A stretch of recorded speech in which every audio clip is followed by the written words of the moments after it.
Thank you. This is Meredith Massey, Senior Vice President at ICC. Hopefully everyone can hear me okay. We're seeing you all pop up as participants on our dashboard this morning. We're going to get started here in just a minute. We want to give folks time to get fully logged on and ready to rock and roll. So a few quick housekeeping items. You all are currently on mute, and what we would love for you to do is, in the actual webinar on your dashboard, probably on the right-hand side of your screen, there is a place where you can click on questions, and you can type in questions there as they come to you, and we will stop it and try to answer those as we go if it makes sense or when it makes sense. And then we'll definitely have time at the end to take more questions. If you have, I'm clicking around on mine as well, under the attendees area, you can also raise your hand if you have a question that's easier to speak than type. We'll take your questions that way as well. Hopefully everyone is hopping on here. I'm seeing the attendees number go up and down and all around. So let's go ahead and get started. And again, raise your hand or type in a question and we'll address those as we go. Today on the call we have ICC's good friend, Dr. Martin Lanek, who is the CEO of Pensight. Perhaps some of you heard of the previous version of Dr. Lanek's product, the e-simulator. Today we're talking about the idea of looking at potential as well as performance when we're looking at our talent in the workplace. And Martin has done extensive work on this particular topic and has created Pensight, which we'll showcase a little bit at the end, has created Pensight with the idea of making our talent review process, number one, easier, number two, more data-driven than perhaps it ever has been, and number three, including this idea of looking at potential as well as past performance, so that we can look at not only who has done well in the past, but who we know can do well going forward. What I love about his topic here is that we start with, first and foremost, we start with business strategy. So some of you have probably been in conversations around building competency models in the past, and perhaps we've taken our best guess at what it takes to be effective in our organizations. The Pensight system, if you will, looks at, first and foremost, we start with those business strategies, and it tells us, based on Martin's research and all of the good work that he has put into this, tells us on the back end what it takes to achieve those business strategies. So today we're primarily going to focus on that piece around potential. The P words are tongue-tying me this morning. We'll look at this idea of potential and managing potential as well as performance. So Martin, would you like to give us a quick synopsis of who you are and tie this all together and kick us off? Yeah, absolutely. Thank you, Meredith. Good morning, everyone. So my name is Martin Lanek. I have a PhD in industrial organizational psychology. And then I'm the CEO of Pinsight. Pinsight is an early-stage software service business that specializes in the talent management field, and more specifically on assessment of potential. So I'll be bringing in these concepts of potential and how do you tie that to the business strategy, so that you are aligning your talent and you are ensuring that you can achieve your strategic objectives as an organization through the superior talent. You also see that Pinsight is a global company, so there's a small sample of our clients on the right. So we work with small, large companies around the world and in multiple languages. I think to date we have run about 3,000 assessments in 30 different countries and in 8 different languages. So that's how's that for an introduction, Meredith? I think that's perfect. Thank you so much. Okay, well, should we dive in? I think this next slide is yours. Let's dive in. So I love this idea, and it's absolutely, even though perhaps Martin prepared it, it's very much in ICC language. I'm curious to know if any of you deal with or see these things in your organizations. The top 6 things managers do to screw up performance appraisals. Stupid thing number 1 is comparing employees with each other. So rather than look at the performance of my direct report from a very objective place, I might, as a manager, do stupid thing number 1 when I say, well, Jane is better than Jim, so I'll give her a 4 and I'll give Jim a 2. What we want to emphasize, of course, you know, if we could remove human judgment and human error, is how is this employee doing vis-a-vis their goals, the team's goals, and the business strategies? Are they pushing the business strategies forward in their performance in their day-to-day work? Martin, anything to add there? No, I think you captured it really well. Okay. I'll be criticizing performance appraisals for the rest of this time, so I'll jump in after. Okay. Stupid thing number 2, forgetting the appraisal is about improvement, not blame, so to speak. It's here are the areas that we can or need to work on, versus, oh boy, did you screw up when you accidentally spent $50,000 extra this year when you made that mistake. So we want to focus on, well, how can we coach our direct reports to make improvements in areas that, again, will push the business strategy forward, versus spending too much time on, you know, all of these things that you did wrong. If we're waiting until the formal performance appraisal to have that conversation, I know everyone on this call is keenly aware that it's too late, and those are conversations that really should be happening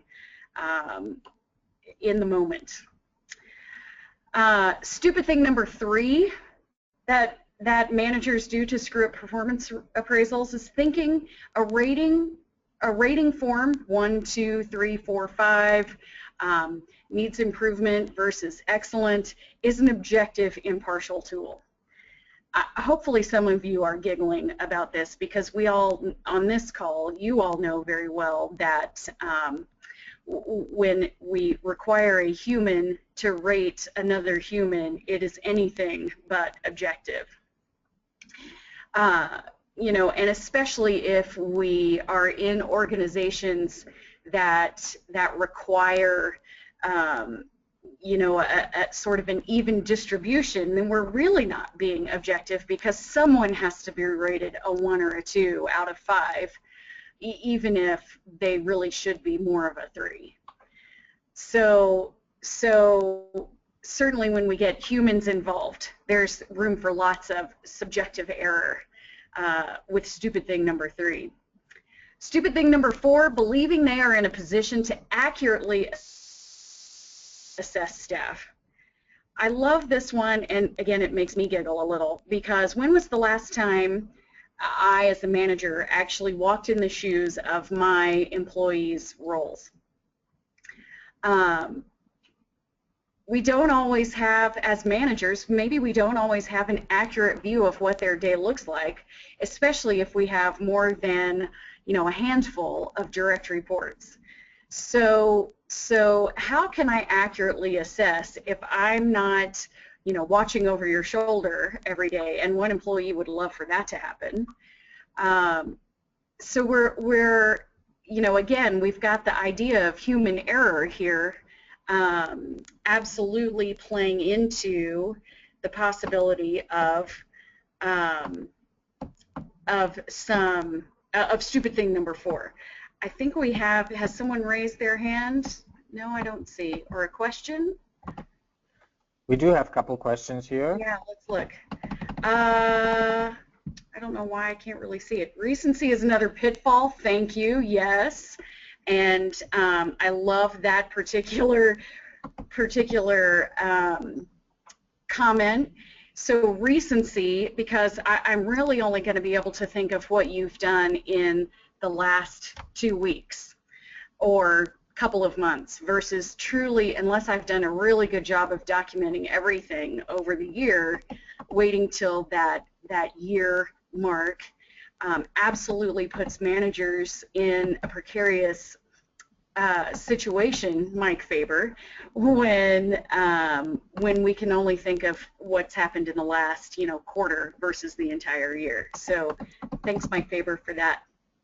And yes, Debbie, we can get you a copy of the presentation. So everyone who's participating today, we can do that. Oh, did I advance that slide? Did we hit I did, yeah.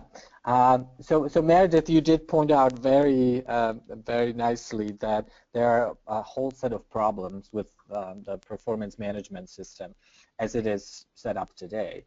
And I think this is why we're finding that, and we're seeing all these large organizations like Accenture, General Electric, they're completely moving away from managerial ratings. So this slide right here represents the process for how performance management is set up today. We're starting with manager ratings, then these ratings are somehow analyzed into a 9-box grid or whatever presentation format you use, and then this serves as a basis for talent review, with the ultimate goal that we're trying to improve performance of employees. So this is how it works today. However, as Meredith very nicely pointed out and summarized for us, we are starting with bad data. So once you start with bad data, you cannot end with a good result because there are so many problems with annual reviews. The decisions that you make. So by bad data, Martin, are you saying that that sort of reiterating this idea that if our data going in is purely from the manager's perspective, that it can't be accurate? Exactly. Yes, because there's a whole decades and decades of research showing that performance reviews, performance appraisals are just not accurate. Do you know how accurate a manager is in identifying someone's potential for promotion? I could guess at 50%. Yeah, exactly. So you're better off actually, or you get the same result if you flip a coin rather than asking a manager whether this person has potential to move up or not. I've often tried to ask people when we're talking about their 9-box, what the criteria they use is for gauging potential, and every time I ask that, it seems that I get a pretty fuzzy answer back. Yeah, usually there's a calibration discussion. We try to calibrate managers around what do we mean by performance, how is it different from potential. But then at the end of the day, the talent, or a large majority of the talent reviews focused on putting names in the 9 boxes, right? So it's very difficult for us as people to identify someone's potential because we have nothing to go off of. We have no no data other than the person's past performance. And we know, I mean, right, like the title of the famous book, "What got you here won't get you there." So just because you've been a successful superstar salesperson, now we make you a regional manager, and all of a sudden you are not successful anymore. And Meredith, you had a really good example. Oh, yes, I worked with an organization based out of New York, and that exact scenario happened. The star salesperson who brought in, probably by himself, brought in 50% of the revenue for the organization. You know, the CEO brought him in one day and said, "You are such a fabulous salesperson. We're going to promote you to be the director of sales so that you can help the entire team do as well as you do." Literally within 3 months, the new quote-unquote sales director was back in the CEO's office, and thank goodness he had the kind of relationship that he could have with the CEO, that he could have this conversation. And he said, "Look, I'm a sales guy. I'm not a manager. I'm not doing well. I want to sell. I want to be in front of customers. So can I please have my old job back?" The CEO was not stupid and said, "Of course you can have your old job back," versus losing his top sales guy. But it's a perfect example of even leaders at the topmost level don't always understand that idea of potential in terms of, especially when it comes to, you know, management and leadership characteristics. Yeah, absolutely. So why doesn't then performance management work? Why are so many organizations abandoning it? So here are just 3 research-based reasons highlighted from the literature in organizational behavior, organizational psychology. First, managers are just people. They're undertrained and overworked. So expecting that they will complete accurate and objective ratings is absolutely unreasonable. Second, we know that even when managers try to be helpful and they really have good intention and try to give good feedback to employees, just because that feedback is coming from the direct manager and direct supervisor who has power, who controls benefits and over the individual. When the feedback is coming from the direct manager, it tends to backfire more often than not, even though if it's seen as helpful and the intention is really good. And the reason for it is that employees are misinterpreting it. So as the minute that feedback is coming from my manager, I think, well, they just don't see how how hard I'm trying in this job. Or you know, they don't have a way to observe my behavior at all. They're just being mean or rude or whatever whatever the interpretation here is. But what research actually is showing that not only there is a negative emotion, but oftentimes this can actually lead to counterproductive work behaviors. So things like retaliation, stealing from the organization, and so forth. So what started as a you know, maybe we're trying to implement a coaching culture or a feedback culture, but just because it's coming from the direct manager, it actually is going to backfire more often than not. And then the third point is that these ratings can never be objectives because there are politics and personal relationships involved. If you have your performance management system tied to pay, benefits, promotion, succession planning, high potential programs, so forth, then of course managers are going to take that into consideration when they are filling out these ratings. So what often happens is that these ratings are completely toothless. With large majority of organizations I've worked with, you look at the performance ratings across the board, and large majority of employees are average and above average. You very seldom have anybody rated low. Or then there's the other extreme, when the manager just doesn't give feedback to the employee all year long, and then all of a sudden, surprise, surprise, there's very harsh feedback that they receive at the end.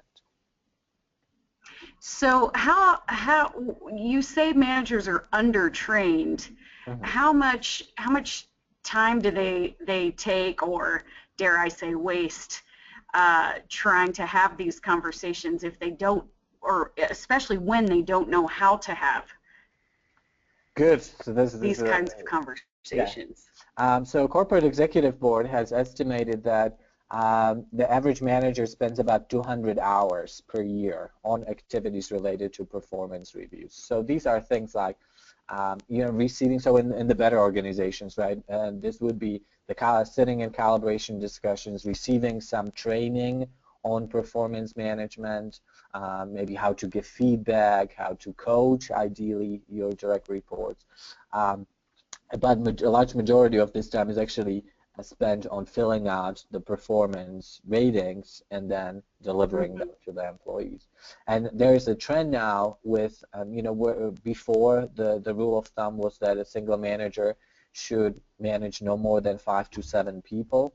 So there's a large trend when you look at the literature today for organizations asking managers to oversee more and more and more individuals. I was working with one client here in Denver where a single manager would oversee 150 employees. Can you imagine just filling out 150 performance appraisals a year? I think That's all you would do, right? Year. Yeah. Yeah, exactly. So you just start in January and then you end in December and you start all over again, right, basically. So the idea here, though, that a manager spends some amount of time related to, I'll say, performance conversations, isn't necessarily a bad thing. I mean, we want our managers to have the ongoing performance conversations. But if we go back to some of your points before, Martin, if they're spending 200 hours, let's say, on performance reviews, and we know that they're undertrained, the feedback backfires, organizational politics sort of taint those conversations. When we say that a company of 10,000 employees is spending $35 million per year on, what we're talking about is the potential for really bad performance conversations.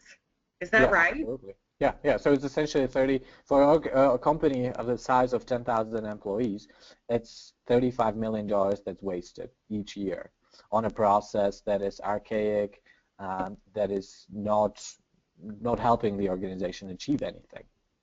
Because we're relying on the subjective perception of managers to help us have these conversations and make decisions about our employees and their performance. Yeah, exactly. So you're starting, rubbish in, rubbish out, right? No matter how sophisticated your performance management software is, because you are starting with bad data, that is those performance appraisals, you're going to get bad results. So when you look at your your successors, your high potentials, all of that is very questionable because you don't have good data to begin with. So we've talked about the bad news. I'm glad you flipped to this slide. What's the good news? The good news. So I wouldn't necessarily say it's a good news. I would say this is an alternative. So this is performance management is kind of what we did in the past. We now have realized, and large organizations like Accenture, General Electric are starting to set the trend that this is a process that is not really working for us. So what is the alternative? What can we do instead of performance management? And I think one alternative that is worth considering and that has been successful in several organizations now is managing potential of individuals. So when you think of the traditional HR function, right, that is the traditional HR function, I use the analogy of accounting versus finance, right? So if HR function is similar to accounting, that means that it is a function that is focused on the past and documenting the achievements, documenting what happened in the past. Versus then you compare it with finance, right? And finance is future looking. So now we are trying to predict what is going to happen in the future. We're taking a much more strategic approach. And that's what talent management as a field is. So talent management grew out of the traditional HR the same way finance grew out of accounting. Because now in talent management function, we're trying to look into the future. What are the strategic goals that we're trying to achieve as an organization? And do we have the talent ready to do that? And who has the potential to help us actually achieve that? So in this table, I'm trying to contrast of, the performance management part of a traditional HR function focuses on the past. It does rely on the annual performance reviews.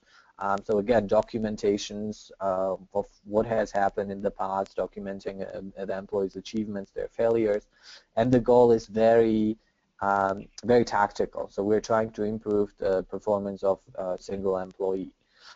Versus when we start talking about managing potential in the organization, that's part of the talent management function. We're much more strategic. We're focusing on where are we heading as an organization, and then do we have the talent to get there?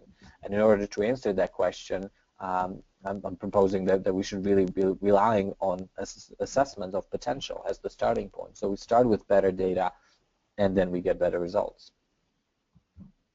That sounds good to me.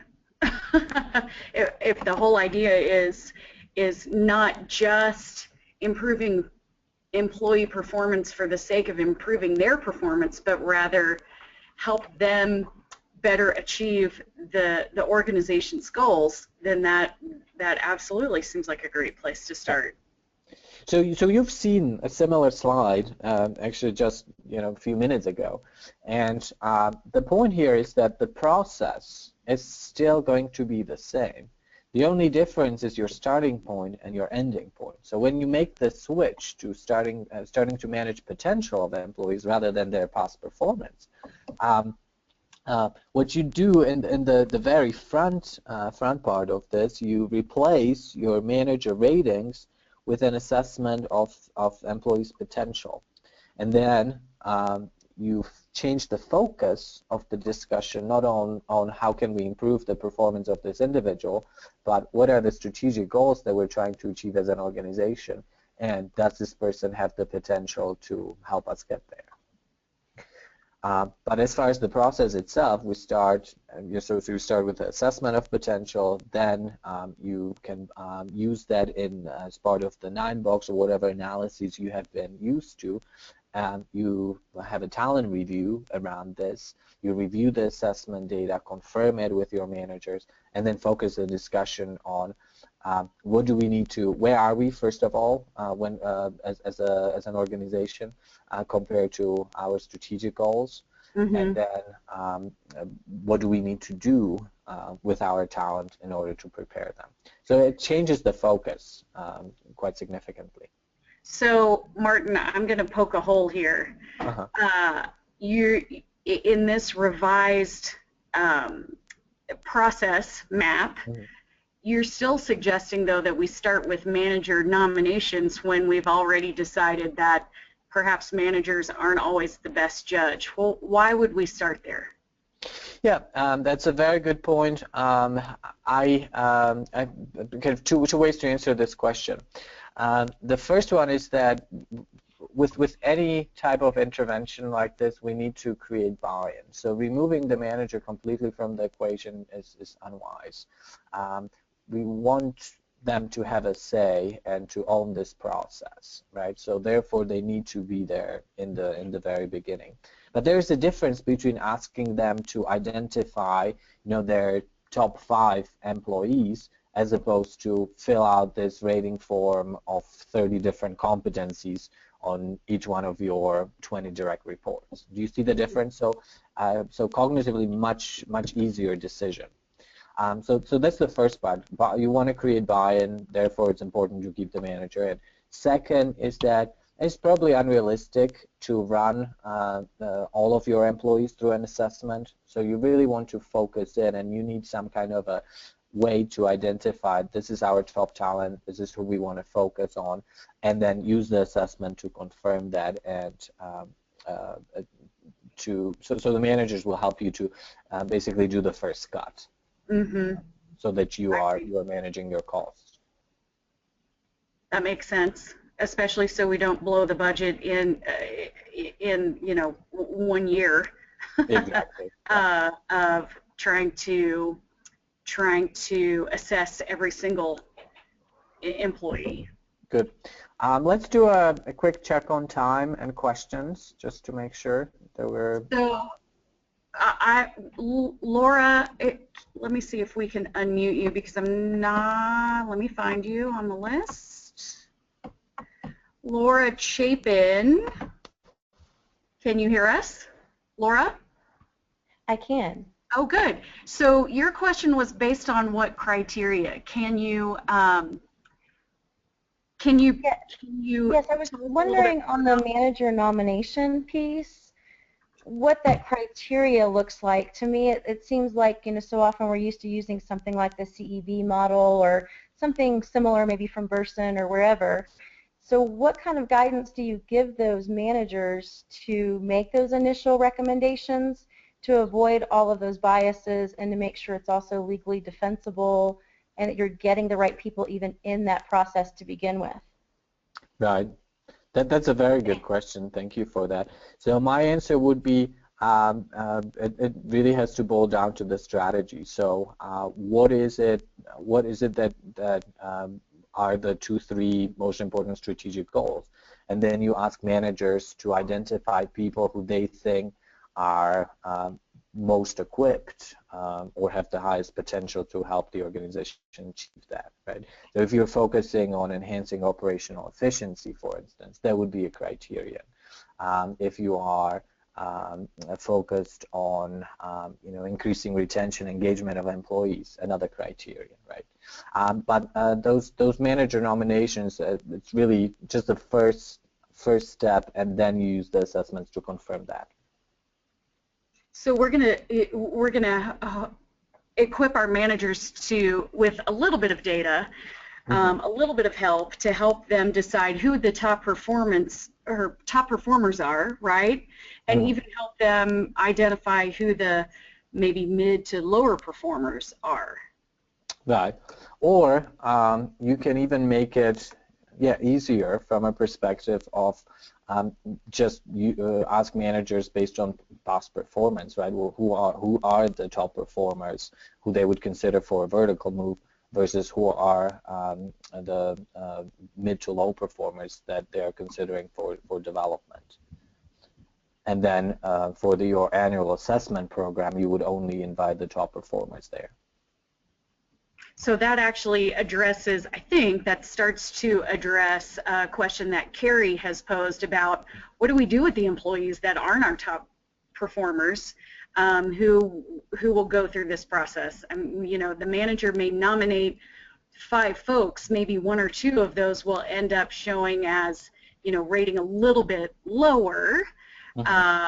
So what do we do with those folks? And then you switch to development. So now the manager can work with these individuals to give them the assessment feedback, right? Now because it's coming from an objective assessment, the manager is taking more of a coaching role rather than I filled out this rating form and I'm giving you the results here. And then you put a development plan together and based on this feedback. Right, and Randy makes the point that, and asks the question, what happens without a tool for managers? Their nominations will still be subjective, won't they? Yeah, absolutely. But the point is that you are combining or you're checking the nominations with the assessment.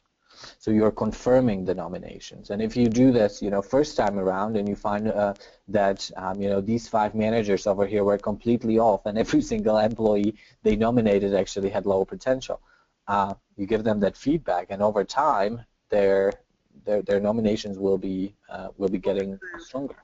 Right? That sounds good. How does this all fit into the talent review process then? When we look sort of traditionally at talent review. Right. So in the talent review, the first portion, the organizations generally would organize this assessment data into some sort of a analysis like the 9-box. First portion of the talent review is that devoted to confirming the distribution of employees on this 9-box, and then the other part of the talent review is focused on succession, identifying successors, high potentials, any individuals ready for promotion, and then from there the training and development needs of the different talent pools that we're putting together, or retention strategies for individuals who are kind of on the hold until a position opens up. That makes sense. Makes sense. So talk to us about, we've talked about the idea that we're going to start with, and that our goal is to advance business strategy versus simply, you know, maybe we've thought in the past about competency models because it's just the right thing to do. But you're saying let's start with the strategy and then figure out how to link potential to that strategy. Yeah. Walk us through that. Yeah. So this is for this model, or this type of philosophy to work. The critical piece is knowing what does it take to achieve different strategies. And we have actually done research, quite a bit of research, to identify the type of leadership skills, the personality pattern, the personality patterns that are necessary in order for leaders to achieve particular strategies. So instead of your traditional competency model focusing things like, you know, analytical thinking, emotional intelligence, you know, delegation, and so forth, we start with the strategy in mind. So where's this organization heading? Are you trying to build strategic alliances? Are you trying to increase customer satisfaction, or refocus the business, restructure it on key markets, or maybe some new markets? Are you trying to build new products, services, or are you focused on increasing profitability through enhanced efficiency? So these are all examples of strategies. And actually, when you look at the research in strategic management, it turns out that there's a great overlap between strategic goals of organizations. And certainly we would hope that managers at any level can agree to and embrace what the business strategy is. And then if we're deciding on strategy, what you're saying is sort of behind the scenes, we know what skills, what characteristics it takes to advance those strategies. Does that take some of the subjectivity out of this process? Yes, it does, especially when you use assessments that do not rely on manager ratings, right? So for instance, at Inside we do simulation-based assessments. So we're placing people outside of their, or leaders outside of their normal organization into fictitious organizations, and then they're being observed by trained assessors who are industrial psychologists, for instance. So you remove any of the bias, the subjectivity, the past relationships, the organization politics away from the equation, and you get better ratings. So you talked a couple of slides ago, Martin, about you know, looking at top performers who might be considered for a vertical move or even a promotion versus mid to low performers, and those might be folks that we look at development activities for. How do we know who's where in that continuum of you know, what kind of development activities are appropriate? Yeah, absolutely. So one of the of course, once we know what the strategy of the organization is, then the next question is, you know, how can you actually assess that? And that is important in order to determine, you know, where do they fit on this continuum. So is this a person who is ready now to help us achieve the strategy? And in that case, the focus becomes retention. So how do I keep this employee engaged so that they're happy with the company and they're helping us move closer to the strategic goal. And then from a development perspective, you know, is this a person that I can develop relatively quickly, so in about 6 months, or is it a person that will require longer term development, so about 12 months, or is this a person who is just not worth developing because I cannot, the things that they are working on, the skills or the type of person they are, they're just not going to benefit from development, period. And we've all experienced those individuals in the classroom or workshops, right, or in coaching assignments, that no matter what you do, they are not going to improve and they're not going to show any results. So that's right. is able to highlight, which one of these categories does the person fit in based on the strategy. Well, and you and I have had conversations about, gosh, why don't we take more time to ask folks before we even nominate them if they even want to be considered for a manager position, like my example of the sales guy turned sales manager. Yeah, very much so. Yeah. So we find that. Go ahead. No, go ahead. I think we're trying to answer the same question. So what does it take? So how can you determine if somebody's ready to execute a strategy, right? Amen. First, there is a certain set of skills. So we know from research, validated this with subject matter experts, that there's a particular set of skills that are necessary to achieve a strategy. So that's the first part. So we need to have a good measure of what the person's current skills are. Then we look at how motivated are they to apply these skills, right? And this is what this is the can do, so or the will do. This is largely predicted by the personality. Different way to think about this this idea is, is this skill going to come naturally to the person or not? And this is important from a development perspective. We know that if you are dealing with an introverted, I'm simplifying this, but if you're dealing with an introverted employee and you're trying to turn them into a charismatic speaker, this is going to take more than 12 months. So it's probably not the best way to use your resources. But for somebody who's more on the extroverted side, it's going to be more natural for them to be a charismatic speaker. It's going to be easier for them to develop. And as a result, you can get them up and running relatively quickly. So that's the motivation bit. Then learning agility. We just know that certain individuals are more open to learning than others. And then ease of development. So just certain skills are generally more difficult to develop than others. So things like influence or speaking with charisma is much more difficult to develop than planning and organizing. So I think you have another slide, don't you, that talks a little bit about some of those. There we go. Yep. Not necessarily the competencies per se, but and maybe Laura Chapin asked the question for readiness. Are we going into the assessment with a target role and assessing against what's needed in a specific role or level? And I think the answer to that is it depends. If we're looking at them in their current role, we'll assess based on what the current role needs and what may be missing, so to speak, or what needs tweaking. And this absolutely can be used in succession planning, can it not, Martin? Yeah, absolutely. So then the question becomes, what is needed for the person to move to the next role? And then we look at their abilities, their potential for that next role. We can identify gaps and then help them close them with these kinds of activities. Absolutely, yeah. And then what this slide represents is once you have your talent, whether it's for vertical moves, so like successors, promotions, high potentials, or more of a in-role type of assessment where you're looking at your mid to low performers and how can you improve the numbers there. So once you have the talent categorized in these 4 buckets in terms of readiness, then you can be much more strategic about is the focus on retention or is it on development, and which group do I invest the most in?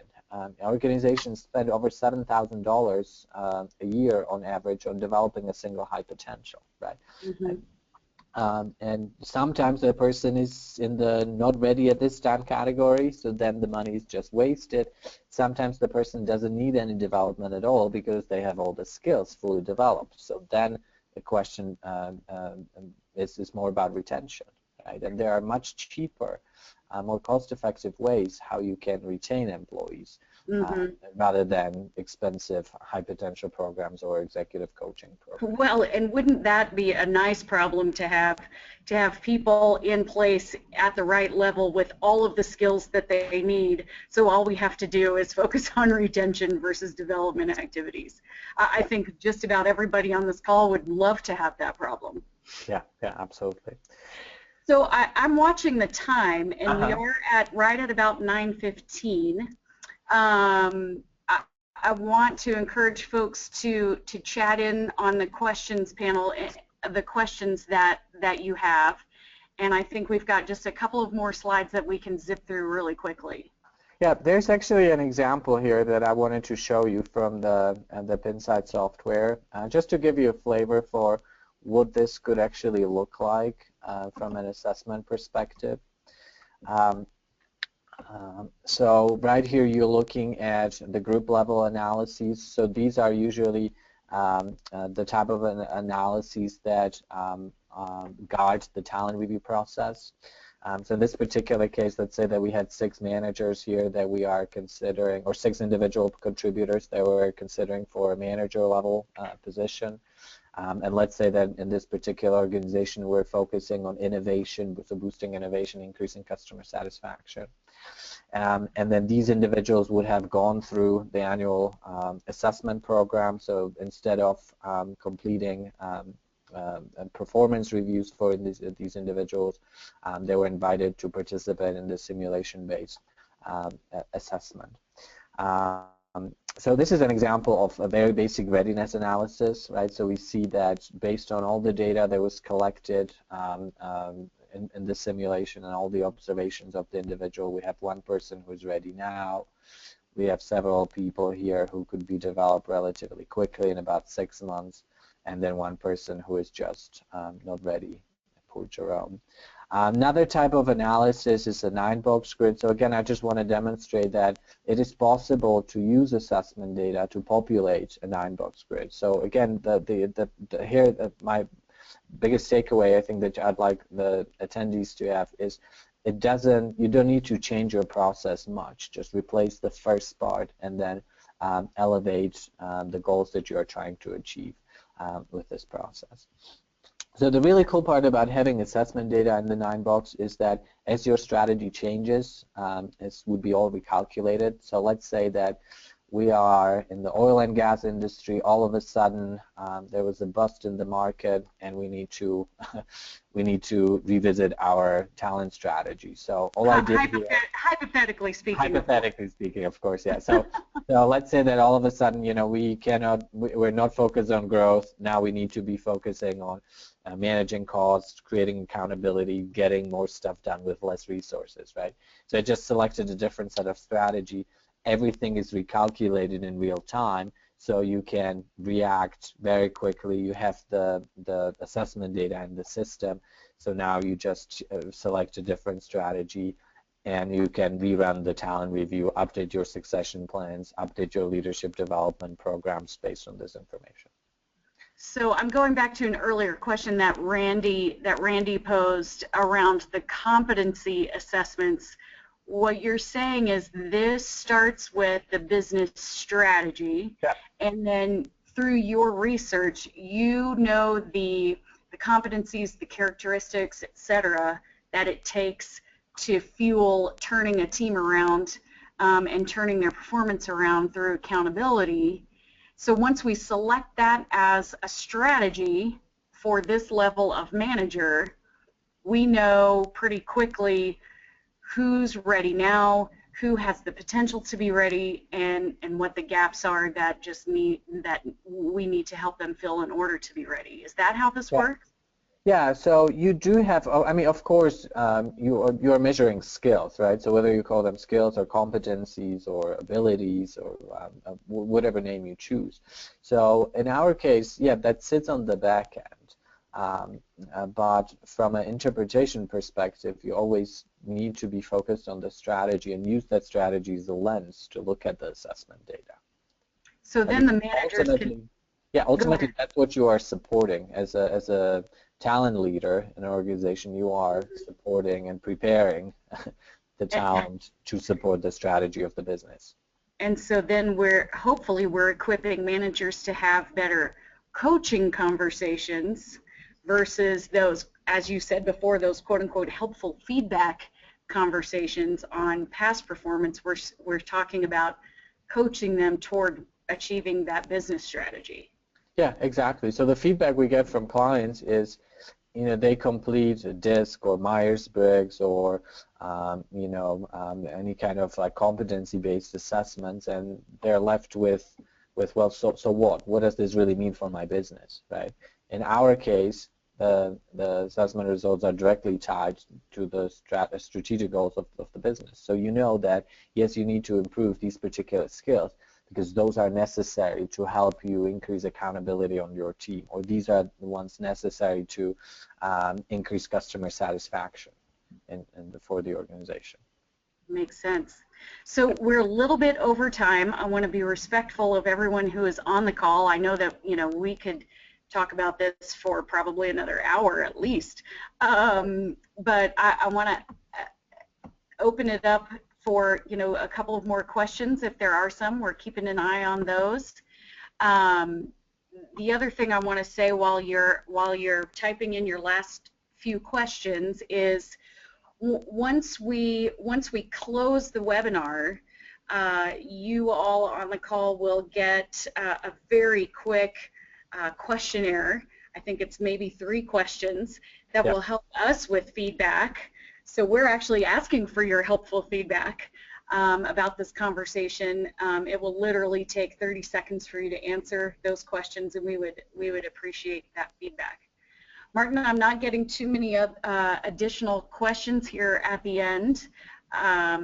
What would you, if there's one main takeaway from this conversation around focusing on potential, in addition to, or potentially even giving it a little more weight than past performance, what's your advice to folks when they take this idea back into their organization? That it might seem like a big philosophical step or change, but other large organizations are moving forward here in this notion of managing potential of employees more than their past performance. And if companies of the size of Accenture can pull this off, anybody can. And what I'm hoping, right, when you have 330,000 employees around the world, and what I'm hoping, what I'm hoping that the participants took away from this webinar is that you have already the process there. So just use the existing process that you have in place. Just replace the front end, start with better data, start with assessment data, and it'll lead to better results. So you'll be identifying your high potentials more accurately, your successors more accurately, and you'll be helping the entire organization to align your talent with the strategy of the business, and that's the ultimate goal of us as talent leaders. I think we could get a hearty amen on that last point for sure. Yeah. So I'll go ahead and close up here. We're a few minutes over time. I want to thank everyone on the call for your great questions. I don't think we got to every single one of the individual questions, but hopefully in the responses to the few that we addressed, we answered them. And again, appreciate your time today. If you will, please, when we close out the webinar, give us your feedback. We would really appreciate it. And Martin, thank you so much for spending this time with us this morning and sharing your expertise and your data and your tool. I appreciate it very much. Yes, thank you, Meredith. I appreciate the invitation. All right, thanks everyone. Have a great day.